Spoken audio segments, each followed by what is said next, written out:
Bonjour, bonjour, bonjour à tous les Ivoiriens, à tous les Africains qui me suivent au jour le jour, à tous les membres du FRUA, le Front pour le réveil de l'unité africaine, à tous les résistants à travers l'Afrique, à travers le monde.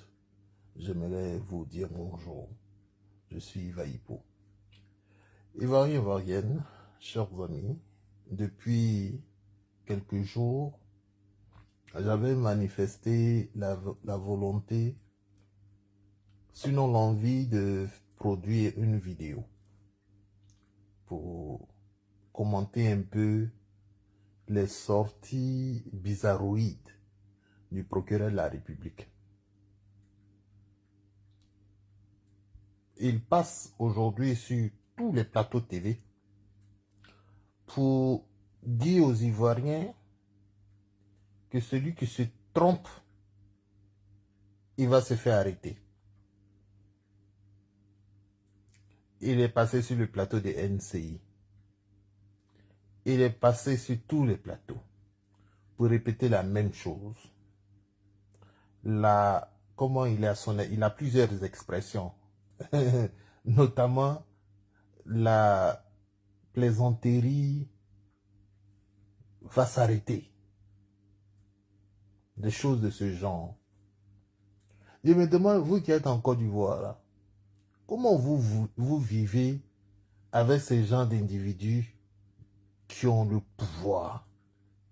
Comment vous vivez? Comment vous vous arrangez? Parce que dans aucun pays dans le monde, un procureur peut se permettre de venir menacer les populations. Parce que quand le délit n'est pas encore constitué, on ne dit pas que si tu commets ce délit, je vais te faire ça. Mais, chers amis, dans le code pénal, il y a une multitude de délits. Il y a le vol, il y a l'escroquerie, il y a toutes sortes d'infractions que vous pouvez imaginer. Ok? Il ne parle jamais de ça. Il parle toujours de si vous vous exprimez. Il parle toujours d'incitation à la haine, comme si c'est le seul délit en Côte d'Ivoire. C'est le seul délit en Côte d'Ivoire. Maintenant, ils ont poussé plus loin. Maintenant, ils parlent de complicité. Même si tu ne sais pas. Ça, c'est quelque chose qu'ils ont inventé. Dans le monde entier, je n'ai jamais vu des gens qui ont été complices d'une infraction, d'un délit ou d'un crime sans être informés, sans en être informés. Parce que quand on va au procès, l'objectif est de démontrer que je n'étais pas informé. L'objectif est de démontrer que je suis innocent parce que je ne sais pas ce qui s'est passé. Mais aujourd'hui, on dit même si tu ne sais pas, parce que tu n'as pas supprimé, ça dit que moi, pendant que je suis en live ici, chers amis, et que quelqu'un est en train de laisser un commentaire sur ma page, pendant que je suis en live en train de discuter avec vous ici, il dit que si je n'ai pas supprimé le commentaire, mes frères, moi quand j'ai fini de faire mon live là, j'ai même dormi. Il est 23 h, monsieur le procureur. Il est 23 h en Australie. Quand je finis mon live là comme ça, je vais dormir. Et puis tu sais quoi? Je suis obligé de me réveiller à 8 h pour aller au travail. Donc quand je me réveille là, c'est pas Facebook qui est dans ma tête. Quand je me réveille, je dois aller me doucher. Je dois aller m'apprêter parce que je vais au centre-ville. En costume, cravate. Je vais travailler jusqu'à 18 h, 19 h des fois. Et puis je rentre. Mais quand je rentre là, c'est là maintenant que pour me relaxer, je peux dire je vais regarder Facebook. Mais monsieur le procureur, je ne vais pas regarder sur ma page pour voir quelles sont les 45 personnes, ou bien les 50 personnes, ou bien les 100 personnes qui ont laissé des commentaires, parce que le procureur me surveille. Ça, c'est d'ailleurs être bête même. Attends, je vais aller regarder mon poste d'hier là. Je vais aller contrôler tous les commentaires parce que le procureur me surveille. Donc, monsieur le procureur, ne racontez pas des choses bêtes comme ça. C'est bête. Peut-être que vous n'avez pas de Facebook. Peut-être que vous n'avez jamais eu 25 000 abonnés. Donc, vous ne savez pas comment ça se passe. Chers amis, vous m'entendez, non? Parce que j'ai l'impression que, voilà, j'espère qu'on m'entend. Donc, il raconte beaucoup de choses qui sont bêtes. Pourquoi il dit c'est bête? Parce que en droit, comme il est procureur, il est juriste, en droit, on ne peut jamais dire qu'un individu est complice parce qu'il a laissé un commentaire sur sa page. Maintenant, qu'est-ce qu'il y a dans les commentaires qui peut remuer la Côte d'Ivoire? Ça encore, c'est une fabrication du RDA. Chers amis, Facebook a été créé en quelle année? Bon, moi j'utilise Facebook depuis 2006, je pense. 2006, 2007. Je pense. Dans cette période-là. Aujourd'hui, ça fait pratiquement 19 ans que Facebook existe. Donnez-nous, monsieur le procureur, un exemple, une jurisprudence d'un commentaire qui a réussi à créer une insurrection en Côte d'Ivoire. Là, on peut dire qu'à cause de ce qui s'est passé, on a été obligé de prendre des mesures. Monsieur le procureur, laissez les jeunes gens vivre. C'est lui qui vient insulter sur les réseaux sociaux. Donnez-lui des conseils. Parlez aux parents. Dites-leur, donnez-leur des conseils. Dites-leur, on ne fait pas comme ça. Et puis c'est tout, ils vont s'assagir. Vous voulez les mettre en prison. Maintenant, ce que moi j'ai remarqué, c'est que dans tout ce que vous dites là, les gens du RHDP, ils ne sont pas inquiétés. Ce ne sont pas les commentaires du RHDP qui sont inquiétés. Sinon, le premier que vous devriez arrêter là, c'est, comment il s'appelle, Ladi Shérif. Il est RDA, monsieur le procureur. C'est un insulteur public. Un homme mal élevé, qui ne respecte personne. Il nous insulte tous, pourvu que tu sois pro-Gbagbo. Il nous menace tous, pourvu que tu sois pro-Gbagbo. Il n'est pas inquiété. C'est nous que vous embêtez. Mais ce n'est pas grave. Deuxième élément. Pourquoi quand Djenou Pachoko est allé à Abidjan, vous ne l'avez pas arrêté? Monsieur le procureur, vous êtes un plaisantin de la pire espèce. Franchement, moi je suis en Australie, donc je peux vous parler librement. Je sais que personne à Abidjan ne peut vous dire ça. Personne. Parce que vous avez réussi à terrifier le pays entier. Vous avez réussi à terrifier la population entière. Moi, je ne suis pas sous votre gouvernance. Et vous ne pouvez pas venir en Australie aussi me chercher. Vous pouvez aller en Mauritanie, vous pouvez aller ailleurs pour faire le faro. Mais vous ne pouvez pas venir ici pour me chercher. Et je dis que quand je vais rentrer à Abidjan, je serai en position trop forte. Donc vous ne pouvez pas m'attraper aussi. Voilà. Parce que je vais attendre le moment propice pour rentrer à Abidjan. Et puis, monsieur le procureur, quand nous, on va rentrer à Abidjan, vous n'allez même plus faire un commentaire quelque part. Ah oui. Peut-être que vous allez utiliser des avatars pour parler aussi, pour vivre, pour vous exprimer. Vous serez obligé d'utiliser des avatars.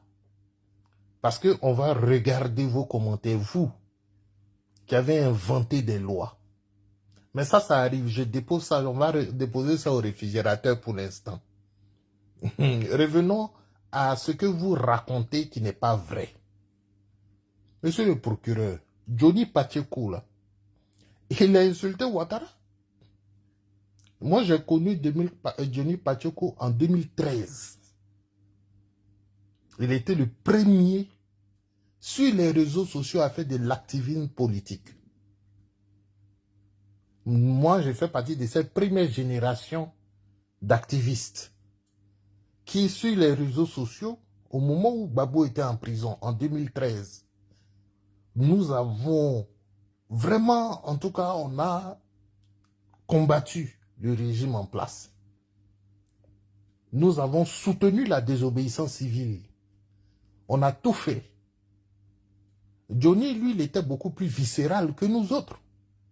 Donc, lui, il a dit plein de choses. Et puis, il est allé au RHDP. Mais ça demeure le même Johnny. C'est le même individu, monsieur le procureur. Quand il est rentré à Abidjan, pourquoi vous ne l'avez pas arrêté? Ou bien vous aviez oublié, la justice ivoirienne a oublié les propos de Johnny Pacheco. Non, ce n'est pas vrai. Puisque à l'aéroport, c'est M. Cissé Bakongo qui allait chercher Johnny Pacheco.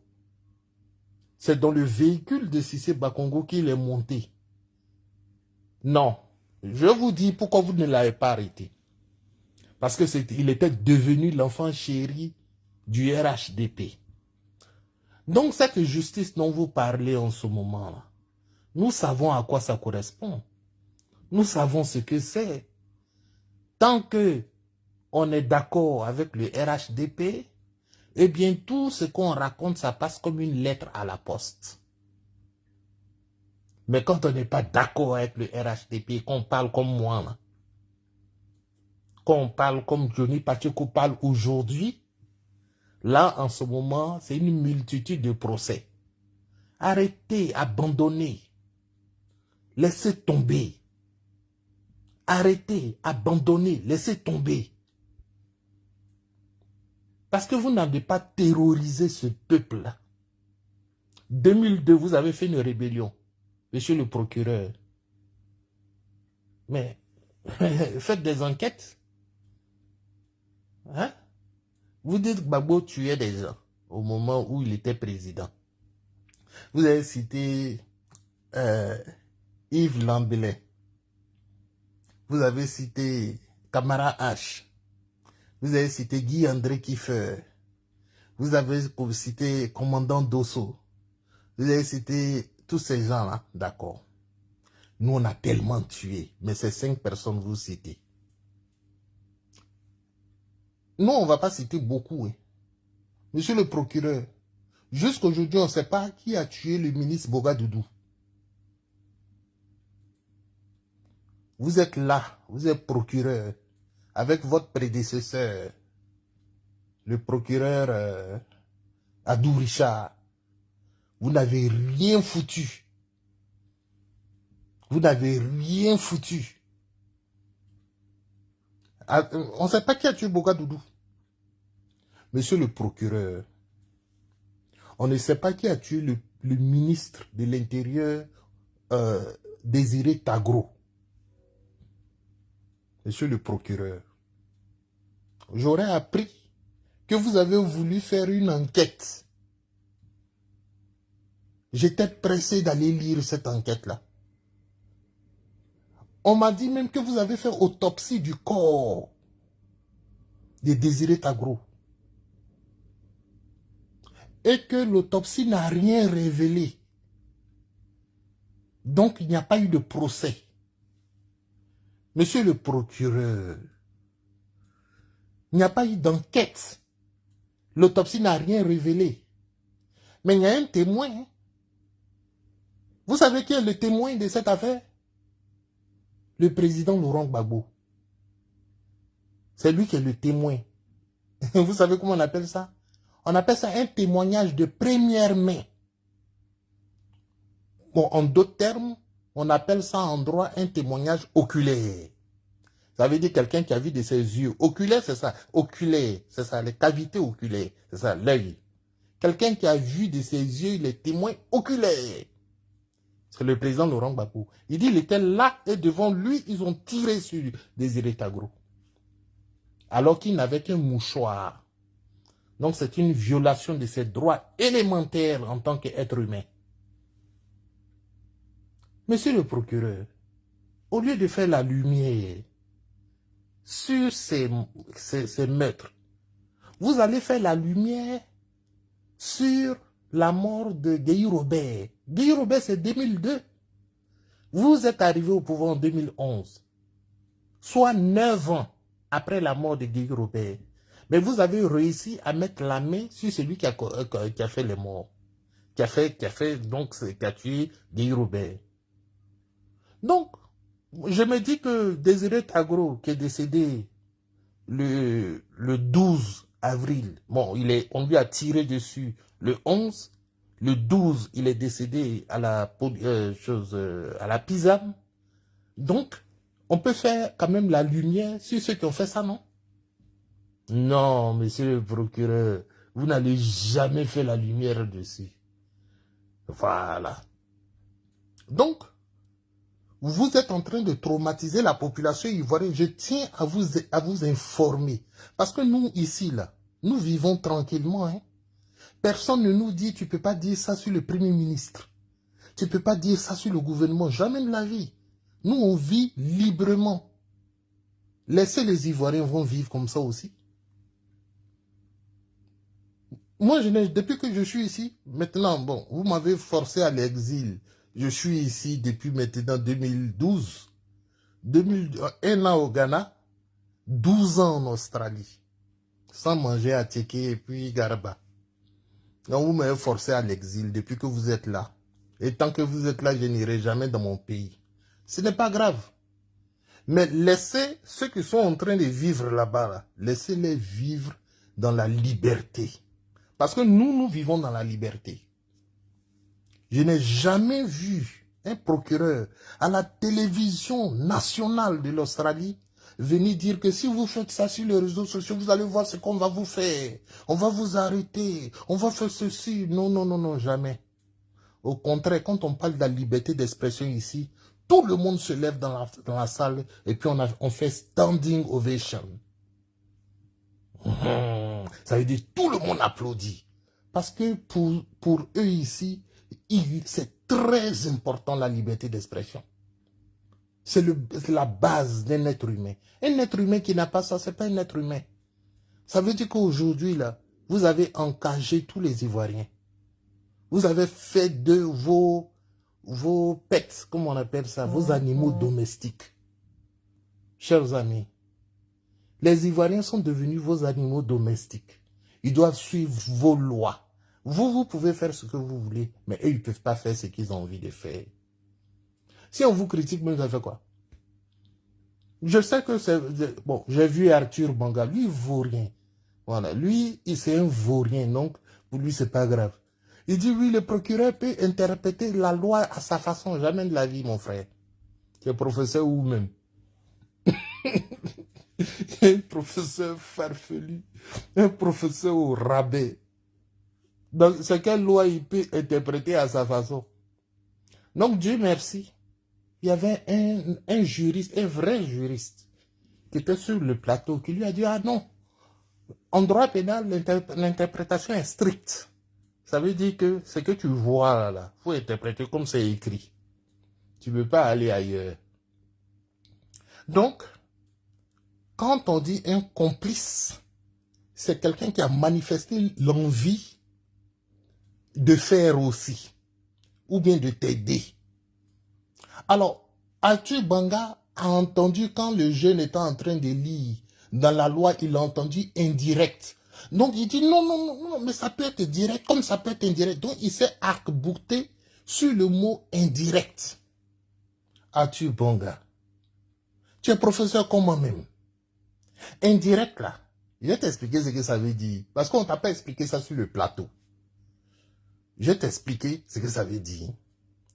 Si moi, quelqu'un vient me voir, et puis il dit, Yves, allons en braquer la banque. Et puis il dit, non, moi, je ne peux pas braquer la banque, mais ce que je peux te dire, c'est qu'ils ouvrent tous les jours à 19 h. Et puis le braqueur, lui, il prend cette information. Il dit, ah, Yves m'a dit qu'ils ouvrent tous les jours à 19 heures. Donc, je vais faire mon cours à 19 heures. J'ai contribué de façon indirecte à ce que la banque soit braquée.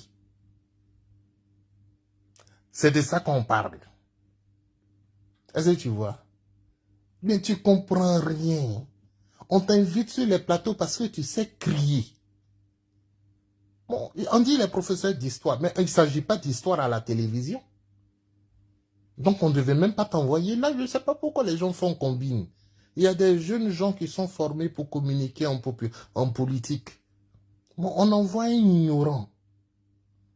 On envoie, et il est là. Moi, je ne connais pas le droit, mais ce que je peux dire. Non, si tu ne connais pas le droit, tu te tais. Parce que ça, c'est un débat hautement juridique. Oui, quand on parle de complicité, il faut avoir fait au moins la 2e année. Tu sais, je vais vous dire, quand on arrive en première année de droit, on ne fait pas de droit pénal. Bon, en tout cas, à mon époque, dans les années 2000, au début des années 2000, on ne fait pas de droit pénal. Hein. Quand tu arrives en première année de droit, droit civil. Tu fais droit civil, tu fais un peu introduction au droit, tu fais droit constitutionnel, c'est chose. Mais quand tu arrives en 2e année de droit, c'est là maintenant, on te fait le droit pénal général. On appelle ça DPG. Si tu as validé DPG, tu fais maintenant DPS. Ça, c'est le droit pénal spécial. Voilà. Donc, il faut au moins arriver en 2e année de droit pour pouvoir dire que je vais tenir un débat de droit pénal. On est en train de critiquer le procureur et de ce qu'il a raconté. Toi, tu es professeur d'histoire. Tu viens chercher quoi dans ce débat-là? Tu vois? Tu seras perdu. Pendant que les gens sont en train de citer les articles de loi, ils sont en train de chercher à comprendre les articles de loi. Chacun est en train de donner son interprétation des articles. Toi, tu viens aussi, tu viens parler. Toi, tu ne vaux rien. Moi, tu es mon élève. Parce que si tu ne sais même pas qu'une complicité, il y a un élément matériel. L'élément matériel, c'est quoi? C'est l'infraction. La commission de l'infraction, on dit qu'il a giflé quelqu'un. Voilà, la gifle, c'est ça qu'on appelle l'élément matériel. Maintenant, l'élément moral ou l'élément intentionnel, c'est quoi? C'est lorsqu'il a dit à la maison là-bas, je m'en vais le voir, il va voir ce que je vais lui faire. C'est l'élément moral qui est là. En d'autres termes, on peut appeler ça préméditation. On peut appeler ça, voilà, tu vois, tout ça là, c'est analysé, c'est déjà écrit. Si tu as fait histoire, tu n'as pas fait droit, tu ne peux pas connaître. Tu ne peux pas connaître, tu ne vaux rien. Atu Bonga, faut te taire, s'il te plaît. Et puis, quand vous parlez de Johnny Pacheco, je voudrais vous dire, chers amis, lorsque vous parlez de Johnny Pacheco, même quand le procureur, moi je sais pas, c'est quel genre de procureur ça? Il est nullissime. Quand vous parlez de Johnny Pacheco, vous parlez comme si c'est un condamné. Celui qui apporte son soutien à Johnny Pacheco, lui aussi, il peut être poursuivi. Mais vous êtes fou, bien. Parce que vous avez fait des allégations à l'endroit de l'individu. Donc, il est condamné. Donc, nous, on doit l'éviter. Non, non, non, non, non. Nous, on ne va pas l'éviter jusqu'à ce qu'un juge tranche. Parce qu'on peut arriver au procès, et puis le juge va vous débouter. Et puis, de la même façon avec Babou Laurent. Vous avez dit, il a fait ça, il a fait ça, il a fait ça. Mais quand on est arrivé là-bas, on dit non, non, non, non, non, non, non, non. Babou n'a pas fait ce que vous avez dit là. Il est innocent. Mais, moi, je ne vous comprends pas, monsieur le procureur. Vous avez fait l'école. Vous avez été à l'école. Oui, vous soupçonnez Johnny Pacheco d'être un terroriste. Vous soupçonnez Johnny Pacheco d'avoir brûlé des édifices. Vous soupçonnez Johnny Pacheco d'avoir fait tuer des gens. D'accord, qu'à cela ne tienne. Ça ne demeure que vos suspicions. C'est tout. En droit, on appelle ça allégation. Et c'est avec vos allégations là que vous allez aller au tribunal. Si vous voulez le faire déporter, vous le faites déporter. Et je dis déporter, extrader. Si vous voulez le faire extrader, faites-le extrader. Mais quand vous arrivez là-bas, il y a un procès. C'est après le procès maintenant que vous pouvez dire, n'envoyez pas à manger à Johnny Pacheco parce qu'il est terroriste. Mais depuis quand même un prisonnier à la Maca. Donc les gens qui sont à la Maca là-bas, ils ne mangent pas. On ne les soutient pas. On ne les envoie pas à manger. Donc vous faites même une note. Une note. Et puis il signe en bas, monsieur le procureur. Mais c'est trop bête. Franchement, je ne sais pas comment des hommes qui disent ils ont étudié, qui peuvent dire des choses comme ça. Le gars n'est pas encore condamné. On le suspecte. Oh, vraiment. Vous souffrez là-bas, vous souffrez à Abidjan là-bas. Yeah. Et ils font une note. Pour dire que, c'est à compter d'aujourd'hui, nous avons vu sur les réseaux que Johnny a ouvert une cagnotte. Nous tenons à dire que tous ceux qui vont contribuer, eux aussi s'exposent. Oh là. Vraiment, vous faites pitié. Vous faites pitié. On va aider Johnny. Venez nous chercher. C'est parce que les Ivoiriens ne sont pas soudés. Sinon, ce qu'on allait faire là, on allait prendre 1 million de personnes. Chacun allait donner 2 francs, 2 francs, 2 francs, 2 francs. Et puis maintenant, vous, monsieur le procureur, vous allez avoir beaucoup de travail. Hein? Parce que je ne sais pas comment vous allez faire pour aller poursuivre 1 million de personnes. Comment vous allez faire ça? Ça n'existe pas. Tout ce que vous faites là, c'est pourquoi vous ne citez jamais des tests de loi. Vous ne pouvez pas citer c'est quel test de loi qui dit on ne peut pas aider quelqu'un qui est soupçonné. Ou bien encore, voilà, vous l'avez déjà jugé. Vous savez faire ça. Hein? Vous avez jugé Laurent Gbagbo dans son dos. Vous avez jugé Charles Blé Goudé dans son dos. Donc peut-être que vous avez déjà jugé comment il s'appelle, Johnny Pacheco dans son dos là-bas. Bon, nous, on n'est pas au courant. Jusqu'à preuve du contraire, Ziggy, il a fait un poste. Il a fait un poste. Chers amis, le 10, je vous demande d'aller dans les maquis. Allons boire. Allons attendre la décision du Conseil constitutionnel. Comme ça, ils vont voir qu'il y a le peuple qui attend. Il dit porter les maillots ivoiriens. Mais monsieur le procureur, ça là, vous avez dit quoi? Qu'on appelle ça quoi en droit? Insurrection. Vous mentez. C'est faux. C'est pas ça qu'on appelle insurrection en droit. Monsieur le procureur, arrêtez. Arrêtez. Allons dans les maquis. Et vous avez donc changé le narratif.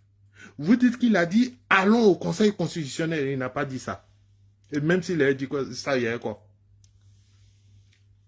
S'il avait dit ça, même allons au Conseil constitutionnel, là, il y a quoi dedans? Il n'y a rien dedans. Tout ça là, on vous ment, chers amis. Je vous dis, hein, on vous ment. Le débat sur la liberté d'expression, c'est un débat qui se poursuit. Jusqu'aujourd'hui, on continue d'en parler. Qu'est-ce qu'il faut dire, qu'est-ce qu'il ne faut pas dire? Mais si moi je dis que Ouattara est un dictateur, est-ce que est-ce que je peux aller en prison parce que je dis que Ouattara est un dictateur? Non. Dans la tête du RDR, oui, je peux aller en prison. Mais dans la tête du PPACI, non, je ne peux pas aller en prison parce que j'ai dit la vérité.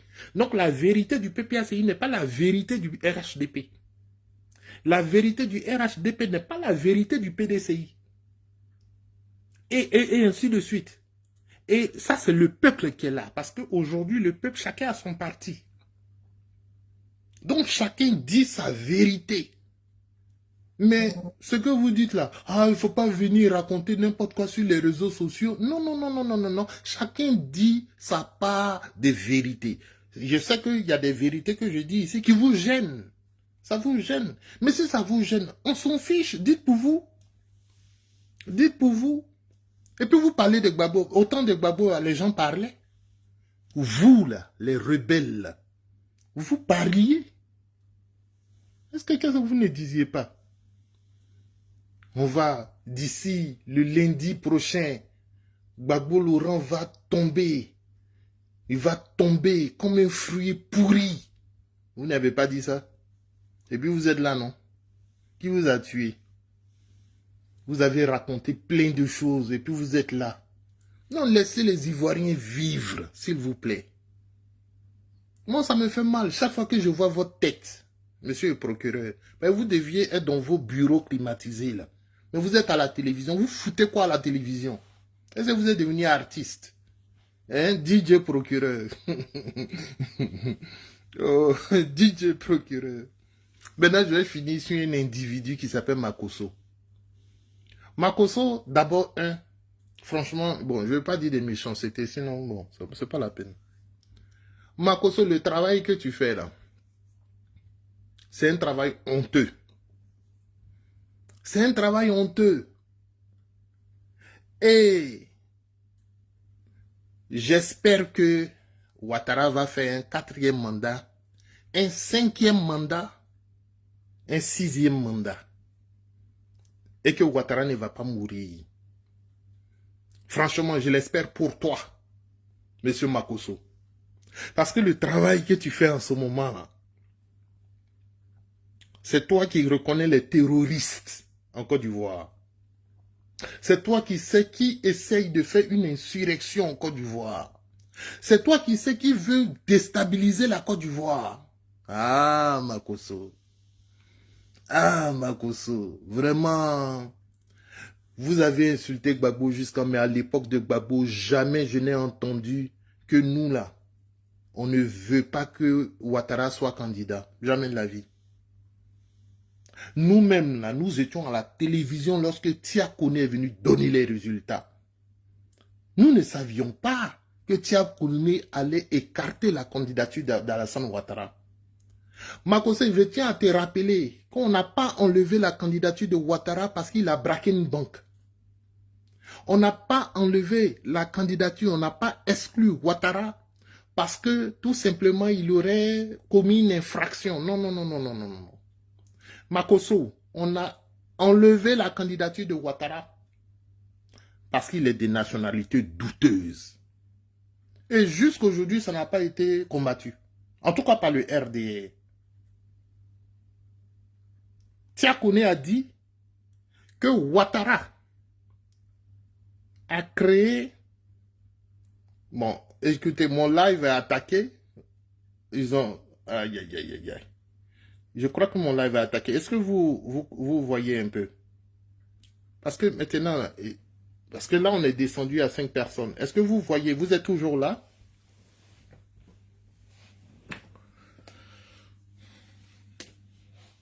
Bon. Non, ils ont attaqué mon live.